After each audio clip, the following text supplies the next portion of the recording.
nombre es Madeline Durango y les doy la más cordial bienvenida a su espacio, Un Vistazo al Pasado.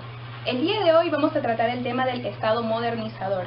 Entendemos que el principal fundamento de la modernidad es la razón. Entonces, el Estado modernizador trata principalmente acerca de cómo la cultura se implanta en la sociedad de aquella época. Sin más preámbulos, mis compañeros Víctor Vázquez, Michelle Martínez y Cristel Ortega van a desarrollar y a esclarecer sus dudas acerca del Estado modernizador. Empezamos. Jesús Martín Barbero se dirigía a comprender las formas en que se da un proceso hegemónico, es decir, las formas en que las fuerzas burguesas desarrollan el largo proceso de enculturación, que hace disponible la revolución cultural y política central de las sociedades del siglo XVII y XVIII, dispositivos de centralización política y de unificación cultural. La burguesía requiere hacer ahora de su cultura la cultura única y universal forma de vivir y pensar que arrastra al conjunto social tras sus propios intereses. Se pueden observar los dispositivos de trastocamiento de la ruptura de legalidad de las culturas populares, en las transformaciones de las formas de transmisión del conocimiento y del sentido vivido del tiempo, en las formas de transmitir el conocimiento, reestructuración del saber y de sus formas de canalización y de sus particularidades. Barbero rastrea la modificación a partir de un hecho relativamente marginal. El de la persecución de la burguesía desató ferozmente durante el siglo XV y XVI, que tuvo la Inquisición como su instrumento. Por otro lado, una forma de transmisión es de saber la oralidad. Como decía Teodoro Adorno,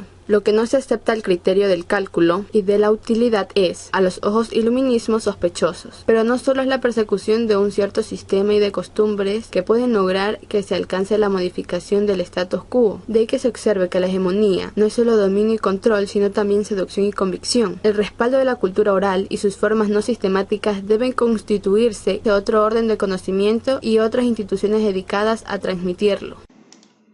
El Estado modernizador, o para mejor entenderlo, el Estado moderno, es la transición que se desarrolló desde la estructura dominante del poder absolutista, monárquico y feudal que desde el siglo XV hasta el siglo XVIII dominó a la sociedad. La modernidad, que consistió en cambiar esa racionalidad del Estado religiosos y de privilegios para algunos por la razón laica de los derechos para todos. Este proceso en la sociedad no fue fácil, ya que requirió casi un siglo de guerras y revoluciones. Pero, ¿a qué nos referimos al hablar de Estado modernizador? ¿Cuáles son las características que dan forma a este Estado? El Estado, tal cual se lo conoce en la actualidad, es un concepto que es producto de una evolución histórica. Es fruto de un proceso, desde que el hombre dejó de ser nómada y se convirtió en sedentario. Tuvo la necesidad de aprender a vivir y convivir en sociedad. Esta convivencia tuvo su sociedad más primitiva en las hordas, pasando por un clan, tribu, aldea, hasta llegar a la sociedad más moderna como es el Estado. Lo sustenta Juan Jacob Rousseau, su teoría del contrato social. Los hombres libres, dueños absolutos de sí mismos, deciden un día asociarse para buscar el bien común. Para ello se despojan de ciertos derechos. Entre los derechos que se despojan está la facultad de mandar y gobernar, que le delegan en un individuo para que en su nombre tome el gobierno del grupo social, naciendo de esta manera el Estado. Basándonos en esta teoría, podemos manifestar que un Estado moderno se caracteriza por 1. Tener identidad, estar debidamente organizado y estructurado. 2. Es reconocido políticamente. Y 3. Para llegar a ser tal, tuvo variadas consecuencias.